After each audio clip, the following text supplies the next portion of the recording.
안녕하세요. 저는 인천에 살고 있는 30살 초반의 여성 구독자입니다. 사실 이곳에 사연을 보내기까지 한참을 망설였어요. 제가 당한 일이 너무 창피하다고 느껴졌거든요. 어릴 때부터 배우고 자란 건 나쁜 짓을 한 사람은 벌을 받고 나쁜 짓을 당한 사람은 위로를 받아야 하는 건데 우리나라는 거꾸로 된 것처럼 가해자보다 피해자를 바보로 몰아가는 분위기라서 그런지 제가 당한 일을 밝히기보단 숨기기 급급했어요. 그런데 이곳에 있는 사연을 들으며 제가 당한 일이 창피해야 할 일인가 싶었습니다. 세상을 순진하게 또 사람을 믿고 지내다 당한 게 왜 피해자 잘못이고 피해자가 부끄러워야 할 일인가 싶더라고요. 그래서 저도 제가 당한 일을 얘기하고 목소리를 내 사람들 인식을 바꾸고자 이렇게 사연을 보내게 되었네요. 오늘 이곳에 제 사연을 보낸 용기가 세상의 인식을 바꿀 수 있길 바라며 이야기를 해보겠습니다. 저는 가난한 집에서 혼자 힘으로 자수성가한 사람이었습니다. 저희 부모님께서는 모두 신체적 장애를 가진 약자이셨고 그 때문에 저는 어릴 적부터 여러 부분에서 많이 부족한 채로 자랐어요. 기초생활수급을 받으며 생활고에 시달려야 했고 장애를 가지신 저희 부모님을 바라보는 사람들의 차별적인 시선도 제가 어렸을 때부터 겪어야 했죠. 사람들은 저의 행동 하나하나에 의미를 부여했습니다. 제가 활기차게 움직이면 장애를 가진 부모님께서 놀아주지 못해서 저런다고 말이 나왔고 그 말에 반대로 조용히 있어도 같은 사담이 붙곤 했어요. 제가 어떤 행동을 해도 사람들은 저희 부모님의 장애를 가지고 행동의 이유를 얘기하곤 했죠. 그런 사람들의 말은 제가 행동하는 데 있어 주저하게 만들었습니다. 마치 약자인 부모님과 저는 평생 세상의 눈치를 보며 살아야 한다는 듯이 말이죠. 그러다 보니 저는 어릴 적부터 고민이 많았어요. 난 왜 보통 또래 아이들처럼 살 수 없는 건지, 난 왜 사람들에게 필요하지도 않는 관심과 동정심을 받아야 하는지 혼란스러웠습니다. 하지만 제 친구들과 주변에서는 그런 저의 상황을 전혀 눈치채지 못했어요. 워낙 많은 일을 겪었던 제가 학교나 밖에선 힘든 내색을 하나도 하지 않았기 때문이었죠. 사람들에게 싸구려 동정심을 받고 싶지 않았던 저는 오히려 더 밝은 척, 아무 문제 없는 척 가면을 쓰고 살았습니다. 처음엔 일부러 저의 힘든 상황을 부정하고 싶고 또 필요 없는 동정의 손길을 받기 싫어 억지로 밝은 척, 아닌 척하고 살았던 거지만 그렇게 살다 보니 언젠가부턴 정말로 성격이 그렇게 변하기 시작하더라고요. 거기다 원래도 저희 부모님의 장애를 부끄러워하지 않고 힘든 상황에서 비관하지 않으려고 했던 제 마음이 더 저를 긍정적으로 변하게 해줬던 것 같습니다. 그렇게 힘든 집안 환경이었음에도 저는 몸이 불편해도 사랑만은 듬뿍 주셨던 부모님과 저 스스로 밝게 살려고 했던 의지 덕분에 엇나가지 않고 밝게 자랄 수 있었습니다. 그러다 제가 20살 성인이 되고부터는 곧바로 생업전선에 뛰어들게 됐어요. 보통 또래 친구들처럼 대학교를 가는 것도 중요했지만 우선은 돈을 벌어서 제가 하루빨리 부모님께 보탬이 돼야 한다고 생각했거든요. 아시다시피 장애를 가진 분들은 일자리를 구하는 게 쉽지 않은 편이었고 나라에서 도움을 주고 있었지만 그것만으로는 생활하는 데 부족함이 많았습니다. 그러다 보니 저는 성인이 되고부터 부모님 대신 가장이 되어야겠다고 생각했고 일을 시작했던 거였죠. 백화점 알바를 시작으로 건물 청소며 식당, 의류 매장, 영화관 등등 정말 여러 가지 알바를 하게 되었어요. 그러다 우연한 기회로 사업 아이디어를 얻게 됐죠. 평소 어려운 집안 형편 때문에 저는 액세서리를 직접 만들어서 착용하곤 했는데 그걸 본 주변 동료들이 관심을 가지기 시작했습니다. 한창 꾸미고 싶을 나이였지만 집안 형편을 생각해서 한 푼이라도 아껴보려고 액세서리를 만들었던 건데 사람들은 그걸 시중에 없는 독특한 제품이라고 생각하며 관심을 많이 가지기 시작한 거예요. 처음엔 필요하다는 사람들에게 재료비만 받고 만들어줬는데 언젠가부터는 여기저기서 만들어달라고 했어요. 그러다 내가 직접 판매를 하면 어떨까? 라는 생각이 들더라고요. 인터넷으로 판매를 하는 게 그렇게 어렵지도 않은 일이었고요. 그렇게 저는 부업으로 액세서리를 만들기 시작했습니다. 처음에는 본업인 알바를 하면서 가벼운 마음으로 시작한 부업이었지만 점점 장사가 잘 되자 아예 알바를 그만두고 본격적으로 사업을 시작하게 됐죠. 그렇게 사업을 하게 된 저는 이왕 하는 거 욕심을 더 내보자고 생각했고 공부를 하게 되었어요. 제가 제 손으로 만들 수 있는 것 외에 전문가 손길이 필요한 세공도 배우고 디자인과 주문을 넣는 데 필요한 CAD도 배우게 됐죠. 잘 될수록 만족하지 않고 더 많은 노력을 쏟아부으려고 했습니다. 그럴 수밖에 없던 게 저희 집 형편이 넉넉하지 않았으니 사업을 시작한 이상 최소한 알바를 하는 것보다는 돈을 더 벌어야 했거든요. 노력하고 또 노력해야 했어요. 그런 저의 노력 덕분인지 다행히 사업은 날이 갈수록 조금씩 벌이가 괜찮아졌습니다. 대단히 돈을 많이 버는 건 아니었지만 알바하는 것보단 좀 더 벌었고 먹고 살 정도가 되었어요. 제가 좋아하는 일을 하면서 돈도 벌 수 있다는 게 좋았고 알바를 할 때보다 더 자주 부모님께 신경을 써드릴 수 있어서 좋았죠. 그렇게 액세서리를 판매로 수익을 올리던 도중 제 사업이 확 떠버리는 일이 생겼어요. 연예인 스타일리스트가 제 제품을 협찬해가면서 갑자기 유명세를 타기 시작한 거죠. 별 생각 없이 한 공짜 마케팅에 입소문을 타기 시작하며 그때까지 만들어놨던 제품이 다 팔려 더 이상 못 팔 정도로 사업이 엄청나게 잘 돼갔습니다. 제품을 만드는 족족 하루도 되지 않아 완판이 됐죠. 그 덕분에 큰 돈을 벌게 된 저는 그 돈을 다시 투자하여 사업을 크게 확장시키고 어엿한 브랜드의 사장님이 될 수 있었어요. 그 후 시간이 지나며 관심이 조금은 떨어져 매출도 줄어들었지만 이미 브랜드로서 자리를 잡았던 덕분에 안정적인 경제력을 갖출 수 있었습니다. 덕분에 부모님을 돕겠다는 제 꿈이 이루어졌죠. 경제적으로 여유가 생긴 저는 몸이 불편한 부모님께 많은 지원을 해드릴 수 있었고 저도 더 이상 예전의 고생 없이 책임감에서 자유로울 수 있었습니다. 하지만 여전히 사업에 매달리느라 여유 시간이 없었고 몸이 불편한 부모님을 챙기기 바빠 여느 사람들처럼 놀 거 다 놀고 즐길 순 없었어요.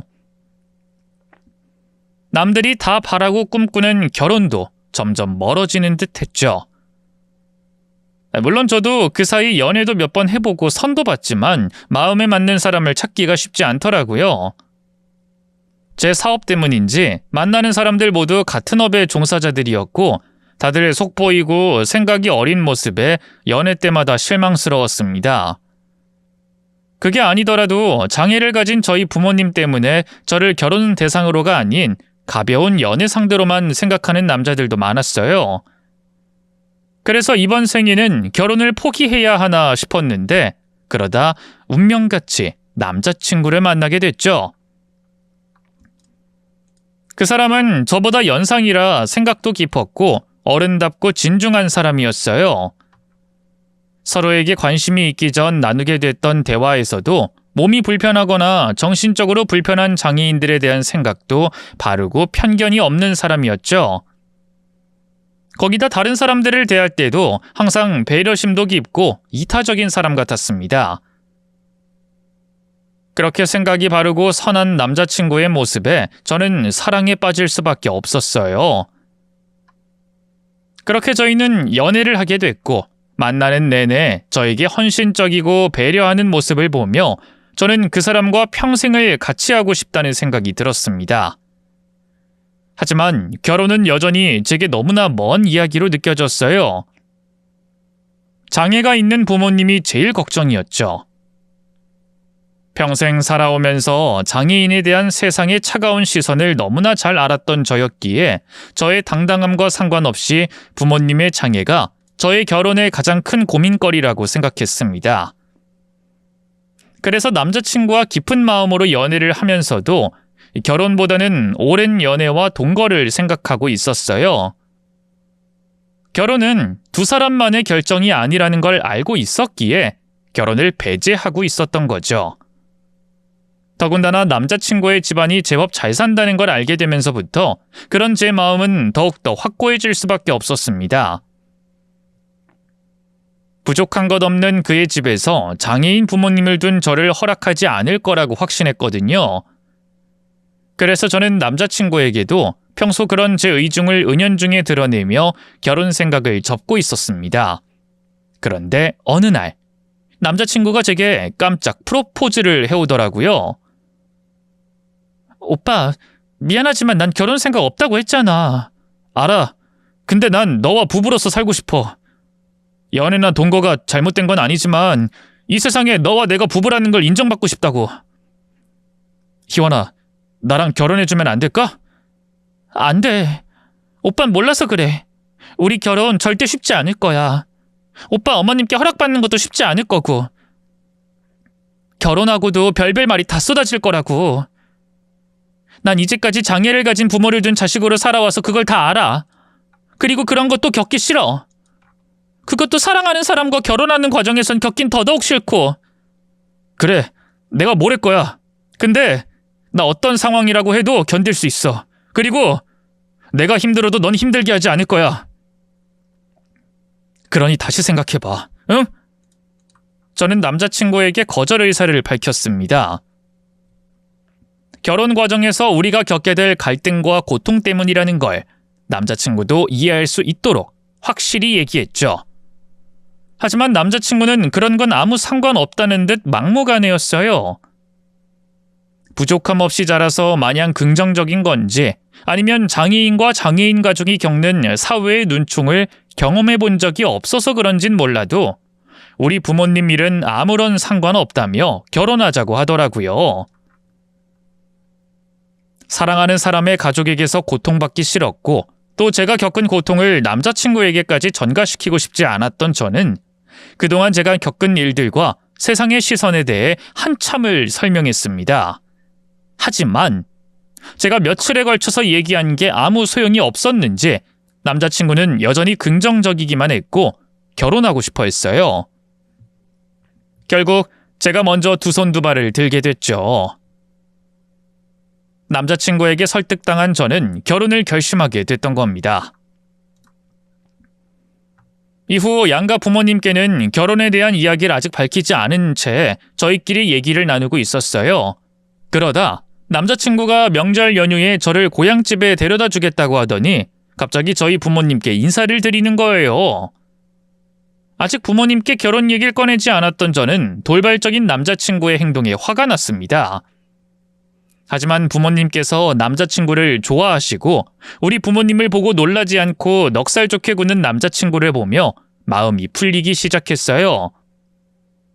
그리고 벌써부터 남자친구를 사위처럼 여기시며 잘 어울리고 행복해 보이는 부모님 모습이 너무 감동스럽고 아름답게 보여졌던 저는 결혼하기로 한 제 결심을 굳힐 수 있었어요.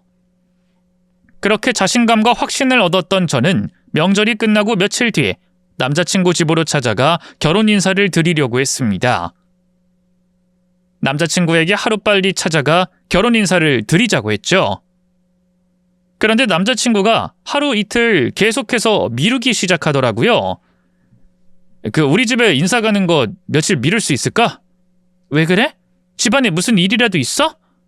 아니, 어머니께서 요즘 많이 바쁘신가 봐. 시간을 맞추기가 어렵네. 그렇다고 몇 달 동안 바쁘신 건 아니니까 곧 조금만 기다려줘.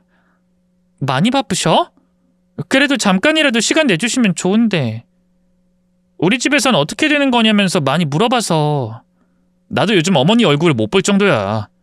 그래도 고시니까 조금만. 알겠지? 처음엔 적극적이던 남자친구가 무슨 이유인지 제가 예비 시댁을 찾아가는 걸 자꾸 이런저런 핑계를 대며 미루더라고요. 얼마 전에는 당장이라도 인사를 드리고 결혼할 것처럼 하던 남자친구가 자꾸 핑계를 대며 만남을 미루는 모습에 저는 의문을 가질 수밖에 없었습니다. 그러던 중 남자친구와 어머님께서 통화하는 걸 듣게 된 저는 옆에서 말을 거들게 됐어요. 같이 있는 김에 전화로라도 인사를 드리고 싶다며 남자친구에게 조용히 말을 건넸죠.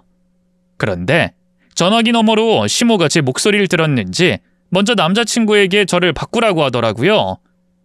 그러자 남자친구는 제가 없다는 거짓말까지 하고 얘기를 둘러대며 시모와의 전화를 서둘러 끝내려고 하는 겁니다. 어머니께서 잘못 들으셨나 봐요. 저 지금 혼자예요. 아무튼 저 지금 볼일 보던 중이었으니까 집에 들어가서 얘기해요. 그럼 끊을게요. 순간 뭔가 이상하다 싶었던 저는 전화가 끊기기 전에 남자친구에게서 핸드폰을 가로챈 뒤 예비 시모에게 인사를 올렸어요. 어머님 안녕하세요. 저 승우 씨랑 교제 중인 박희원이라고 합니다. 직접 찾아뵙기로 했는데 이렇게 전화로 먼저 인사드리네요. 인사가 늦어서 죄송합니다. 아가씨가 우리 아들 꼬신 그 여잔가 보지? 안 그래도 내가 한번 찾아가려고 했는데 잘 됐네. 우리 아들이랑 결혼할 생각이면 당장 접어요. 전화를 받자마자 들려오는 시모의 모진 말에 저는 충격을 받았습니다. 남자친구의 말을 믿고 예비씨 댁에서도 우리 결혼을 허락하신 줄 알았는데 그게 아니었더라고요. 시모는 남자친구에게서 저희 집 사정을 들었는지 우리 부모님의 장애와 집안 차이를 가지고 결혼을 반대하고 나왔습니다. 내가 이렇게 말하면 좀 그렇지만 그래도 결혼이라는 게 비슷비슷한 사람끼리 만나야 하잖아요. 근데 아가씨가 우리 승우와 비슷하다고 생각해요? 부모님도 장애를 가졌다 하고 사업해서 돈은 좀 벌었다고 하지만 그래도 우리 집과 많이 차이가 나는데 이 결혼이 맞다고 보이냐고요? 죄송합니다. 저는 정말 몰랐어요. 저희 결혼을 허락하신 줄 알았거든요. 그런 생각을 했다는 자체가 기만이에요. 그리고 이제라도 알았으면 괜히 남의 속 끓이게 하지 말고 정리해요. 난 절대로 아가씨 같은 며느리 드릴 생각 없으니까. 그 상황 자체가 저에게 당황스러웠지만 저는 죄송하다는 말만 되풀이할 수밖에 없었습니다. 그 반응, 제가 걱정했던 반응이었고 익숙한 상황이었으니까요. 그렇게 일방적인 모욕이 담긴 통화를 끊고 저는 남자친구에게 진실을 듣게 됐죠. 미안해, 희원아. 내 생각보다 엄마 반대가 심해서 그래도 어떻게든 해결해 보려고 했는데 정말 미안하다. 근데 아직 설득 중에 있어. 그리고 엄마가 너를 직접 보면 마음이 달라지실 거야. 아직 엄마가 모르셔서 그래. 자식 욕심이 있으셔서 그러시는 거지. 원래 심성이 나쁘신 분은 아니야. 내가 꼭 설득할 테니까 조금만 기다려주라. 그 말을 믿을 수는 없었지만 저도 남자친구의 말을 믿고 따를 수밖에 없었어요. 이미 저희 부모님께서는 저희가 결혼하는 걸로 알고 계셨으니까요. 부모님께 상처를 드리고 싶지 않았던 저는 어떻게든 시모의 허락을 받으려 밝은 모습으로 다가가려고 했습니다. 하지만 시모는 끝까지 저와 만나주지도 않고 저를 허락할 생각이 없어 보였죠. 그러다 갑자기 시모가 저에게 따로 연락을 해 만나자고 하더라고요. 혹시나 하는 작은 기대를 품었지만 역시나 시모는 제게 헤어지라고 이별을 강요했습니다. 현실을 살아야지. 보통 집안이어도 허락할까 말까 한 판에 어떻게 그런 집안 사정을 둔 사람이 결혼 생각을 할 수 있지? 내 아들이 순진하다고 다른 꿍꿍이를 품고 있는 건 아니고? 저 돈에 욕심 없어요. 오빠 배경이 어떤지는 한참 나중에 알았고 그거 알고 오히려 결혼을 포기하려 했던 건 저였으니까요. 저한테 돈은 저희 부모님을 편하게 모시려는 수단이자 도구일 뿐이지 제 목적이거나 행복의 전부가 아닙니다. 저 그전까지 어렵고 고생하며 살아온 건 맞지만 한 번도 제 것이 아닌 것에 욕심낸 적 없고 남의 것을 탐낸 적도 없어요. 열심히 노력해서 지금 이 자리까지 왔고 먹고 살 돈과 저희 부모님 모실 돈은 이미 충분합니다. 그러니까 돈 때문이라는 오해는 제발 안 하셨으면 좋겠어요. 사실 여기서 말한 것보다 더 피를 토하고 목소리를 높이고 제가 살아온 삶을 처절하게 말했어요. 돈 때문에 남자친구를 선택했을 거라는 시모의 의심에 저는 제가 살아온 삶을 이야기하며 울분을 토했죠. 그러자 시모는 오해한 것 같다며 이야기하고는 별다른 말 없이 자리를 떠나버렸습니다. 저는 결국 제 손으로 결혼을 망쳤다고 생각했어요. 좋게 보여도 시원찮을 판에 시모 앞에서 악을 썼으니 말이죠. 그런데 놀라운 소식이 들려왔습니다. 당연히 반대할 거라 생각했던 시모가 저희 결혼을 허락했다고 하더라고요. 제가 돈 때문에 아들을 이용한다고 생각했는데 저를 직접 만나고 오해가 풀렸던 거죠. 그렇게 시모의 허락을 받아낸 뒤 시모의 사과와 함께 상견례까지 일사천리로 일이 진행되었습니다. 그동안 반대하느라 너무 시간이 지체된 것 같다며 시모가 결혼을 서두르자고 한 거죠. 갑자기 빨라진 결혼 준비에 정신이 없었지만 그래도 다행이라고 생각했습니다. 상견례라는 또 한 번의 고비는 남아 있었지만 지금까지는 잘 풀려오고 있었으니까요. 저는 상견례도 좋은 분위기 속에 마무리되길 바라고 있었죠. 상견례를 하는 날은 정말 많이 긴장됐어요. 우여곡절 끝에 시모의 결혼 허락을 받긴 받았지만 언제든 결혼이 뒤집힐 수도 있다는 생각에 여전히 마음을 놓을 수가 없었거든요. 그리고 너무 긴장한 탓인지 그 전날 저녁부터 한 끼도 먹지 않는데도 속이 좋지 않아 상견례장에 도착하자마자 화장실로 뛰어들어가 헛구역질하게 됐죠. 몸 상태가 말이 아니었어요. 상견례는 제대로 치를 수 있을지 걱정될 정도였으니까요. 이 모든 걱정이 제가 사서 하는 걱정일 수도 있다고 생각해 좋은 쪽으로 생각하려고 했지만 이 사람이라는 게 긍정적인 생각보단 부정적인 생각이 먼저 들다 보니 불안했습니다. 헛구역질을 마치고 한참 변기 앞에 쪼그려 앉아 있다 힘없이 일어나 입과 손을 씻으려 문을 열고 화장실 칸을 나갔죠. 그런데 파우더룸 앞에 시모가 있었어요. 화장실 칸에서 나오는 절 보고 있었죠. 어머님, 와 계셨어요? 아직 시간도 많이 남았는데 천천히 오시죠. 다른 날도 아니고 상견례 날인데 어떻게 여유를 부리겠니? 그리고 여유 부리다 늦기라도 하면 사돈 들게 실례인데 좀 기다리더라도 일찍 오는 게 낫지. 그나저나 너 속이 안 좋니? 아까 들어보니까 개우는 소리가 들리던데. 아니요, 안 좋진 않고요. 긴장을 많이 해서 그런지 헛구역질이 잠깐 났던 것뿐이에요. 지금은 괜찮아요. 긴장? 그 긴장 혹시 나 때문에 한 거니? 내가 너희 결혼 반대했던 것 때문에? 아니요, 그럴 리가요. 상견례 자리가 처음이다 보니까 그게 떨려서 긴장한 거예요. 아닌 것 같은데? 그래, 뭐 네가 아니라고 말하니까 그렇게 생각하마. 근데 내가 혹시나 싶어서 말하자면 나 때문에 긴장하거나 너희 둘 결혼이 문제 생길 거라고 생각하고 있다면 그건 절대 걱정하지 마라. 나 한 번 뱉은 말은 무슨 일이 있어도 지키는 사람이야. 내 입에서 너희 결혼시킨다고 했으면 무슨 일이 벌어져도 결혼시킨다고. 어머님. 이게 될지 모르겠지만 너희 결혼 반대했던 나는 잊어라. 그리고 내 입에서 나온 말들 중에 너희 집, 너희 부모님, 그리고 너 무시하거나 기분 나쁘게 했던 게 있다면 사과하마. 미안하다. 그땐 나도 아들 둔 엄마가 돼서 그런지 지켜야 할 선을 넘은 것 같아. 그러니까 혹시 나 때문에 상견례 망칠까봐, 결혼식 엎어질까봐 걱정하고 있다면 그러지 마. 마음 편히 먹어. 어머님, 정말 감사합니다. 그리고 죄송합니다. 제가 많이 모자란 어머님께서 이렇게까지 신경 쓰시게 만들었어요. 저 앞으로 어머님께 정말 잘할게요. 어머니께서 결혼 허락하신 걸 후회하시지 않도록 며느리로서 아내로서 최선을 다할게요. 정말 감사해요. 정말 뜻밖의 일이 생겼어요.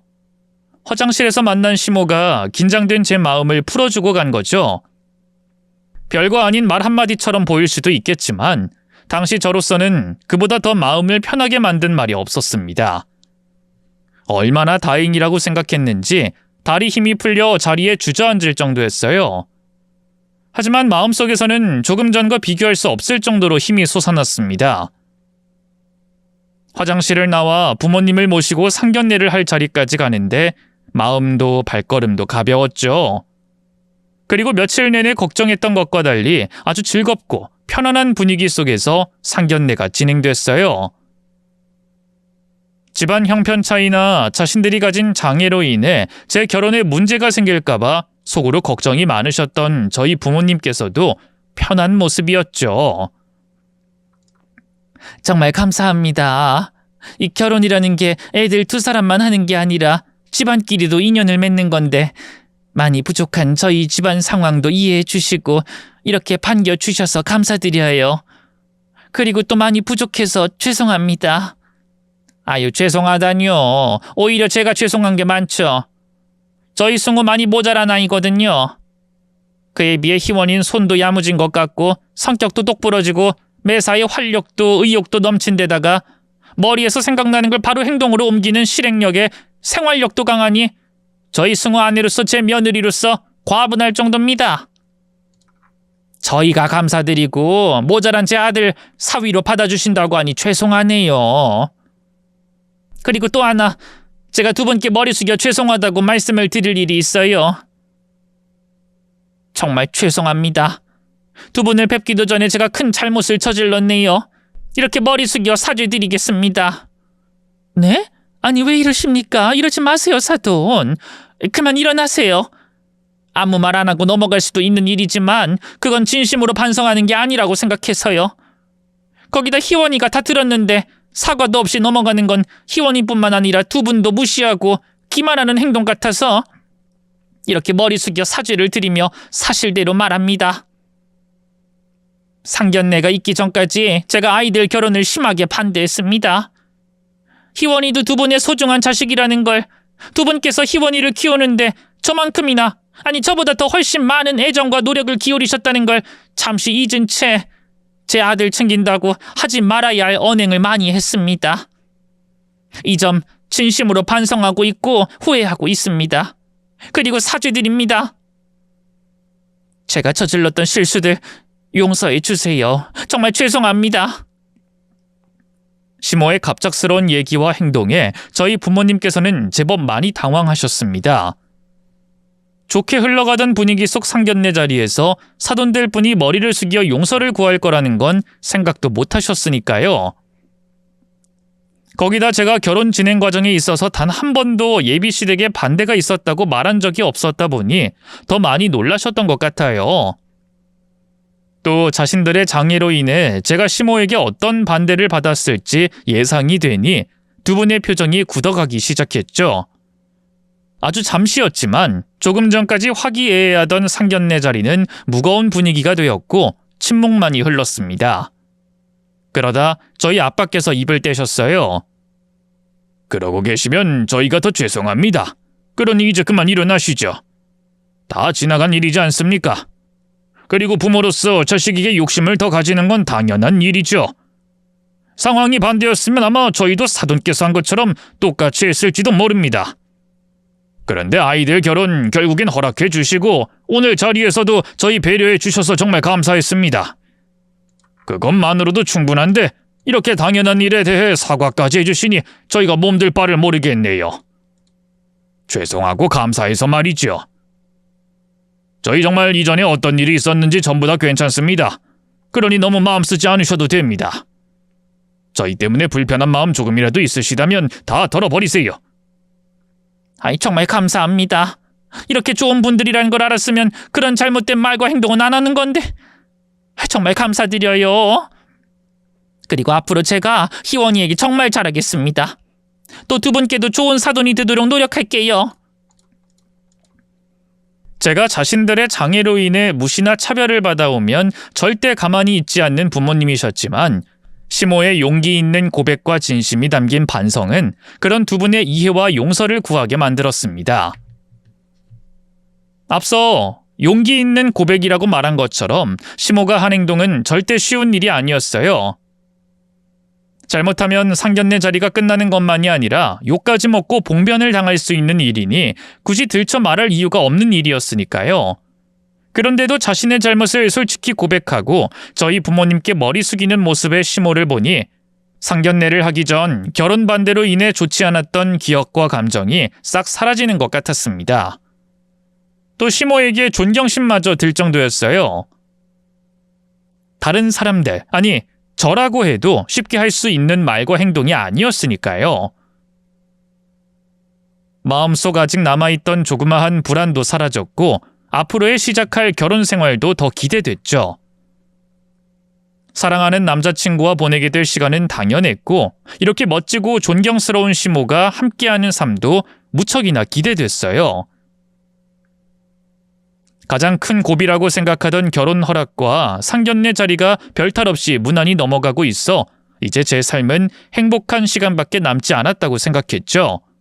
그런데 그 생각을 하고 채 30분도 지나지 않아 그 사건이 벌어졌습니다. 저를 혼란 속으로 빠뜨려 놨던 일이요. 시모의 용기 있는 고백과 진심이 담긴 반성으로 조금 전보다 더 밝고 좋은 분위기 속에서 상견례를 이어가던 중이었어요. 이제 결혼식 관련해 저희가 알아본 정보들을 얘기하고 양가 부모님께서 이견을 조율하고 계시는 중이죠. 그러다 노크 소리와 함께 식당 직원이 문을 열고 들어왔습니다. 마실 물을 채우고 물병을 교체하러 온 것 같더라고요. 신경 쓸 일은 아닌 것 같아 저를 포함해 상견례 자리에 있던 모두 하고 있던 이야기를 계속해 이어가던 중이었어요. 그때 작은 소란이 벌어졌죠. 어머! 죄송합니다. 제가 컵에 물을 채우려다 순간 손에 힘이 빠져서 정말 죄송합니다. 괜찮으세요? 네, 괜찮아요. 좀 젖긴 젖었는데 물인걸요. 오빠, 너 휴지 좀 더 줄래?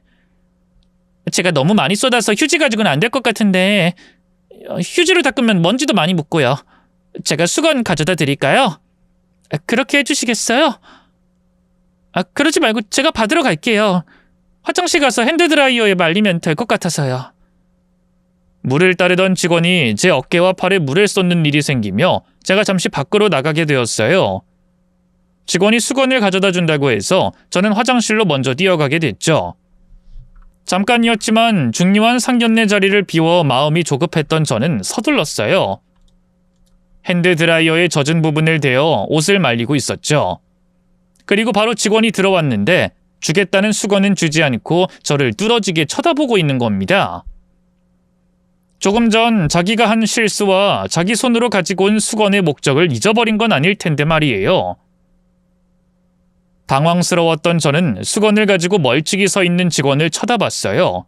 그런데 그 직원의 표정이 너무 당당한 겁니다. 조금 전 저에게 물을 쏟아 미안한 표정은 온데간데 없어지고 가지고 온 수건은 꽉 쥐고 있는 채 눈에 힘을 주며 절 쳐다보고 있는 거예요. 황당한 걸 넘어 무섭기까지 했던 저는 그 직원에게 조심스럽게 말을 건넬 수밖에 없었어요. 저기 수건 안 주세요? 생각보다 많이 젖어서 수건이 있어야 할 것 같은데요. 손님, 제가 일부러 물을 쏟은 거예요. 손님에게 꼭 전해드릴 게 있어서요. 그리고 사실 저 여기 직원 아니에요. 네? 일부러 쏟아요? 그리고 직원이 아니라고요? 그게 도대체 무슨... 전 그제야 그 여자의 복장이 식당 직원들과 조금은 다르다는 걸 알아차릴 수 있었습니다. 식당 직원들처럼 위아래 그리고 신발까지 검은색 옷으로 맞춘 건 맞았지만 옷도 유니폼이 아니었고 명찰도 없었어요. 무서워지기 시작했죠. 여자가 저와 단둘이 있는 상황을 만들기 위해 일부러 제게 물을 쏟고 밖으로 나오도록 유도했다고 생각이 됐으니까요. 저는 뒷걸음질을 치며 저에게 물을 쏟은 이유를 물어봤어요. 목적이 뭐예요? 아니, 날 언제 봤다고 이러는 거예요? 나 그쪽 오늘 처음 봤어요. 그쪽도 처음 봤고. 나 살면서 다른 사람한테 원망 산 적도 없다고요. 겁먹지 마세요. 저 이상한 사람 아니에요. 저 이런 사람이에요. 이게 뭔데요? 이게 뭐야? 이거 저희 오빠 맞죠? 왜 저희 오빠가 찍힌 사진이 그쪽한테... 그리고 옆에 여잔... 한승우 그 새끼 옆에 있는 아이는 제 동생이에요. 제 동생은 한승우 그 새끼랑 사귀던 사이... 아니, 결혼까지 약속하고 그 직전까지 갔던 사이였고요. 네? 결혼이요? 그런 이야기는 못 들었는데... 뭐 어쨌든 그래서요? 그게 저랑 무슨 관련이 있죠? 그리고 동생분이랑 저희 오빠 사이에 무슨 일이 있었는진 모르겠지만 저랑 결혼할 사람을 부를 때마다 새끼 하는 건 듣기 불편하네요. 그 새끼라고 부르는 게요? 이것도 그쪽 앞이라 내 감정 많이 절제하고 참으면서 부르는 건데요. 그 인간 같지도 않은 새끼가 내 동생에게 한 짓을 들으면, 그쪽이 앞으로 당할 일 들으면 그렇게 말할 수 있을 것 같아요? 왜 그러세요? 제 입장에선 제 남편 될 사람을 욕하니 할 수도 있는 말인데. 죄송해요. 제가 순간 감정이 북받쳐서 실수했네요. 이러려고 한 건 아닌데. 우선 시간 없으니 이걸 제가 드릴게요. 한승우 그 새끼 없는 곳에서 이걸 열어서 확인해보세요. 그리고 휴대폰 가져왔죠? 제가 제 번호 찍어드릴 테니까 확인하신 다음 제게 연락주세요.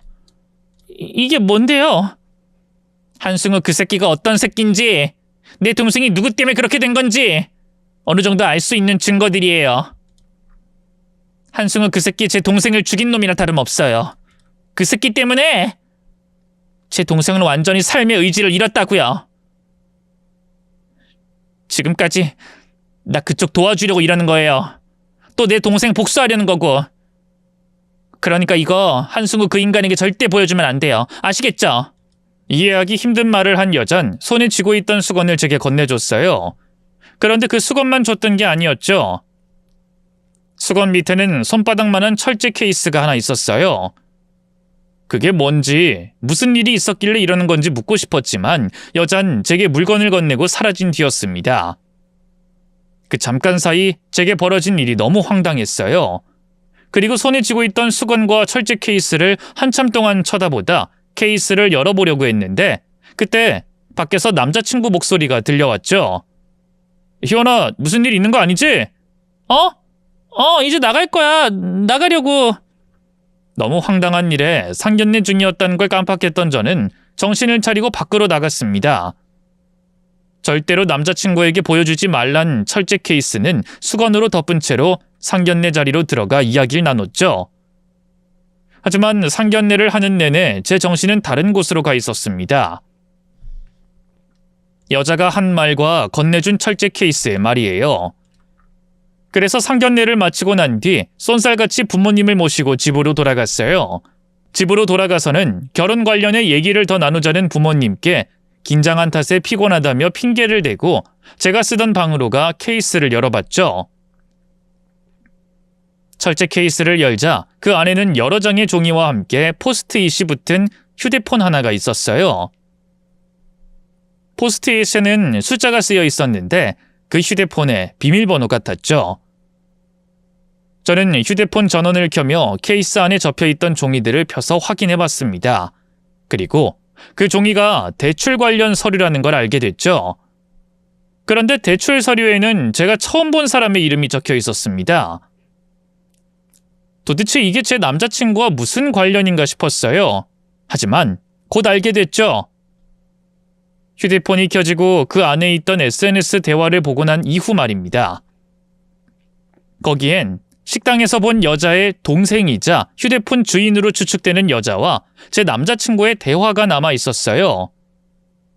남자친구가 여자에게 대출을 강요하는 듯한 내용이 담겨 있었죠. 그리고 모든 대화 내용에서 여자가 을로 남자친구가 갑인 모습이었습니다. 저는 그 내용들을 모두 훑어본 뒤 화장실에서 본 여자에게 전화를 걸었어요. 제 전화를 받은 여잔 전화가 걸려올 줄 알았다는 말투로 제게 만나자고 했죠. 그 여자를 만나고 난 뒤 결혼까지 생각한 남자친구의 악마 같은 모습을 알게 됐고요. 여잔 저와 만난 자리에 도착하자마자 제게 준 철제 케이스 자료보다 더 많은 증거들을 바닥에 꺼내 펼치기 시작했어요. 우선 이것부터 다 꺼내놓고 설명할게요. 한승우 그 새끼가 한 짓이 너무 많아서 이렇게 다 펼쳐내야 무슨 짓을 했는지 나도 기억나니까요. 이게 전부 다 오빠가 한 짓이라고요? 이게 다가 아니죠. 더 있어요. 우리 동생이 당한 것만 이 정도라는 거지. 자, 이제 다 됐으니 그 새끼에 대해 빠짐없이 알려줄게요. 우선 그 새끼 정체부터 밝혀줄게요. 한승우 직업이 뭐라고 알고 있어요? 정체요? 그게 무슨... 직업은 증권회사 다니는 걸로 알고 있는데... 또 그놈의 증권회사... 그 새끼 백수예요. 증권회사는 다녀본 적도 없고 인터넷으로 배운 걸로 주식이나 하는 백수 사기꾼 새끼라고요. 네? 백수요? 그건 아닐 텐데. 오빠 어머님도 그렇게 설명했는데. 그쪽이 알고 있는 한승우는 전부 거짓이에요. 그 새끼가 보여준 모습, 입에서 나온 조건, 그 새끼 집안까지. 이 말뜻은 그 새끼 엄마라고 하는 그 여자도 사기꾼이라는 말이에요. 모자 둘이 모두 사기꾼이고 지금은 그쪽에게 사기치려고 접근한 거예요. 여자 입에서 놀라운 말이 나왔어요. 남자친구뿐만 아니라 시모까지 사기꾼이라는 말이었죠. 그 말을 듣고 저는 오히려 여자에게 경계심이 갔습니다. 제가 봤던 남자친구와 시모는 절대 사기꾼일 리가 없었거든요. 저 오빠가 사원증 메고 회사에서 나오는 모습도 봤어요. 그리고 저희 시어머니가 사기꾼이라뇨. 제가 자세히는 모르지만 저희 시댁 부자예요. 객관적으로 따져도 오빠네 집안이 저희 집보다 잘 사는데 어떻게 사기꾼이라는 거예요? 그리고 저희 결혼 저희 시어머니께서 반대하셨어요. 사기꾼이 사기를 치려면 사람을 붙잡고 다가오려고 하지 밀어내려고 하겠어요? 도대체 무슨 근거로 저희 오빠와 시어머니가 사기꾼이라는 거예요? 제가 준 대출 서류 다 봤죠. 문자도 받고. 그 새끼 여자들에게 접근해서 결혼 약속까지 받은 다음에 꼭 그렇게 대출하게 만들어요. 별별 이유를 다 만들었어요. 여자들이요? 그럼 동생분 말고 또 있다는 거예요? 아까 말했죠. 여기 내놓은 증거들은 내 동생이 당한 것만이라고. 그놈한테 당한 여자들 여러 명이에요. 그래서 제가 그놈 맞고자 이렇게 찾아온 거고요. 말도 안 돼. 그럼 왜 다들 지금까지 가만히 있어요? 그리고 지금도 동생분이 아니라 왜 언니분께서... 그 새끼가 사람을 망가뜨리니까요. 그놈에게 당한 여자들은 그놈을 신고할 의지도 대항할 힘도 없어요. 그놈이 이런 짓들 말고도 미친 짓을 해서. 이거 봐요. 여기 보면 왜 피해자들이 가만히 있는지, 아니 왜 숨어 있는지, 그리고 내 동생이 왜 몇 년 동안 집안에 박혀서 사는지 알게 될 거예요. 다른 이유도 있지만 결정적인 이유가 이거거든요. 여자는 저에게 프린트된 대화 내용을 보여줬습니다. 거기엔 차마 말로 설명하기 힘든 내용이 있었어요. 상대방의 동의 없이 촬영된 범죄에 대한 내용이었죠. 그 누구보다 좋은 사람이고 내가 결혼까지 생각했던 사람이 그런 용서받지 못할 잘못을 할 줄은 절대 생각하지 못했습니다. 하지만 그게 끝이 아니었어요. 이건 시작에 불과해요. 이 새끼는 이걸로 협박해서 자기가 사귀고 있던 여자들은 자기 꼭두각시 인형처럼 가지고 놀았으니까. 그럴 때마다 피해자들은 점점 더 도움을 구할 수 없는 지옥 속으로 빠져들었고요. 아닐 거예요. 아니, 이게 저희 오빠라는 증거는 아니잖아요. 여기 내 동생이랑 찍은 사진, 그리고 이 대화들로도 부족해요? 내 동생 만나러 가볼래요? 순회 공연하듯이 피해자들 만나서 피해 내용과 사실들 들어보겠어요? 아니면 그쪽도 똑같이 당하고 나서야 내 말 믿겠어요? 생각해봐요. 이렇게 하는 게 내게 무슨 이득이 있다고 나서겠어요? 내 동생 치부까지 다 보여주면서 왜 이러는 거겠냐고요? 그리고 하나 더. 그 집안이 부자인 것 같다고 했죠? 그 새끼 엄마가 걸치고 있는 게 엄청 비싸다 했고. 근데 정작 그 새끼 엄마가 사는 집은 가본 적 있어요? 아니 가봤으면 등기부 등본은 떼봤어요?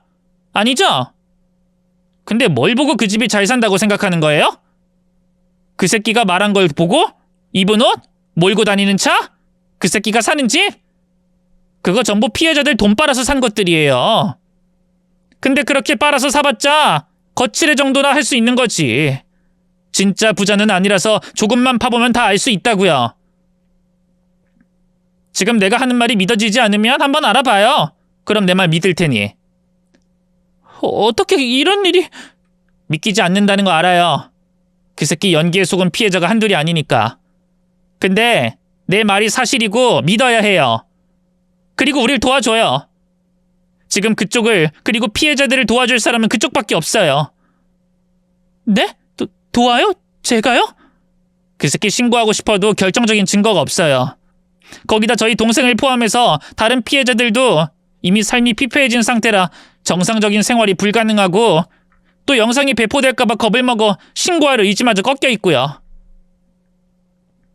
제가 가진 증거가 있지만 이걸론 부족해요. 결정적인 증거가 필요한데 거기에 접근할 수 있는 사람이 희원 씨밖에 없어요. 컴퓨터나 USB, 다른 저장 장치에 분명 놈이 가지고 있는 영상이 있을 거예요. 신고하려면 그것들이 필요해요. 그러니 제발 도와주세요. 그놈을 막지 못하면 희원 씨도 저희 동생처럼 똑같은 피해자가 될 수 있을 거예요.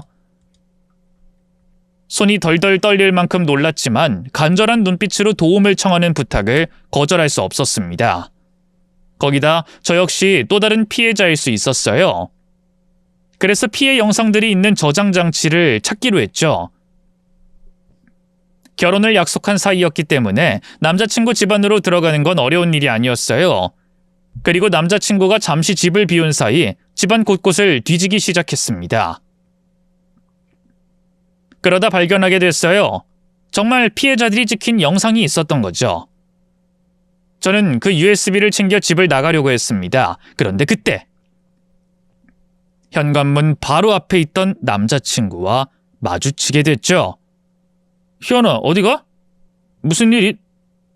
뭐야? 그 USB 너 그거 어디서 났어? 혹시 안에 본 거 아니지? 다가오지 마! 나 오빠가... 아니 당신이 어떤 사람인지 다 알아! 나 이거 피해자분 언니께 가져다 줄 거야. 당신이 한 짓 이 세상에 다 밝힐 거라고! 피해자? 너 누굴 만난 거야? 아, 희원아.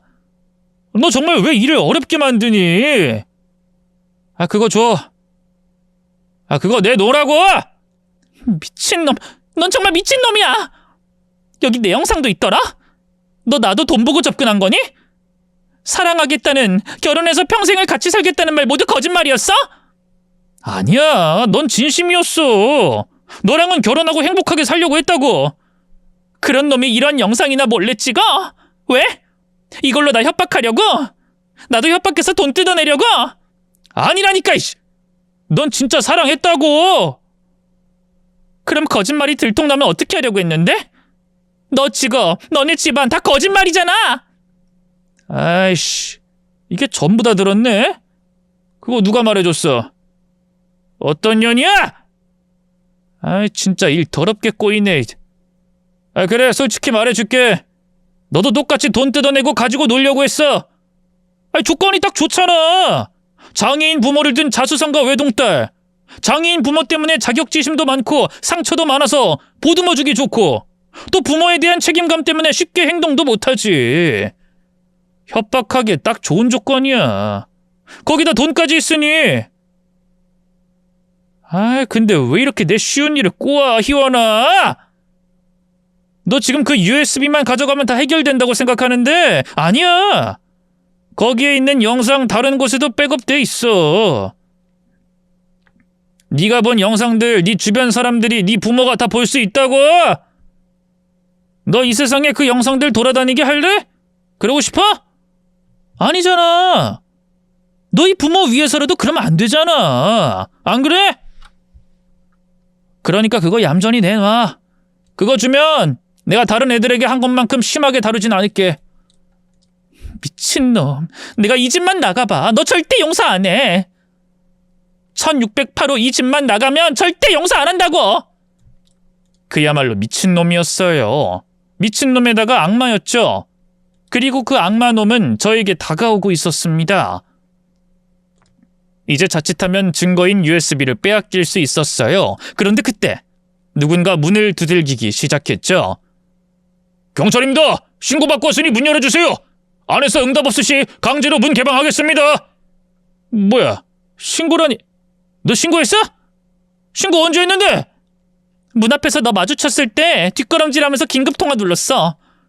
내가 마지막으로 말했을 때 이 집 호스 말한 게 이상하지 않았니? 난 네가 눈치라도 채면 어떡하나 했는데 너 이제 끝이야. 네가 한 말들 경찰 쪽에서도 다 들었을 거라고. 자, 이제 순순히 문 열어. 너 이제 도망갈 곳도 없고 네 잘못 숨길 수도 없어. 아이 망할 년이. 야, 네가 감히 내 계획을 망쳐? 정말 다행히 경찰이 늦지 않은 시간에 도착했습니다. 덕분에 놈은 모든 걸 포기하고 문을 열어줬어요. 이후 모두가 예상하듯 경찰 수사가 시작됐죠. 저 역시 피해자가 돼서 말입니다. 수사는 굉장히 빠르게 진행됐어요. 제가 결정적인 증거를 입수한 이유도 있었고 놈이 잡혔다는 소식에 숨어있던 피해자 역시 용기를 냈기 덕분이었죠. 놈은 개정된 법으로 인해 저지른 죄에 합당한 처벌을 받게 됐습니다. 물론 다른 피해자들이 겪은 피해나 상처에 비하면 부족하다고 볼 수 있지만 과거 똑같은 피해에도 솜방망이 처벌을 받은 걸 보면 충분히 만족할 수 있는 처벌이었어요. 그리고 무엇보다 다행인 건 불법으로 촬영된 영상이 모두 압수되어 더 이상 피해자들이 불안에 떨지 않아도 된다는 거였죠. 그게 무엇보다 다행인 거죠. 지금은 모든 문제가 해결되고 더 이상 이 일에 관해서 얘기하거나 밝힐 필요가 없지만 제가 이렇게 제 사연을 이야기하는 건 앞에서 얘기한 것처럼 피해자가 숨어야 하고 피해자에게 원인이 있고 잘못이 있다는 이 세상의 잘못된 생각과 인식을 바꾸려고 나왔습니다. 제 사연을 듣고 많은 분께서 아무렇지 않게 아무 생각 없이 하는 말들을 바꿔주시면 좋겠네요. 그럼 이 세상의 범죄나 나쁜 일들이 더 줄어드는 방향으로 흐르지 않을까 합니다. 지금까지 제 사연 읽어주셔서 감사합니다.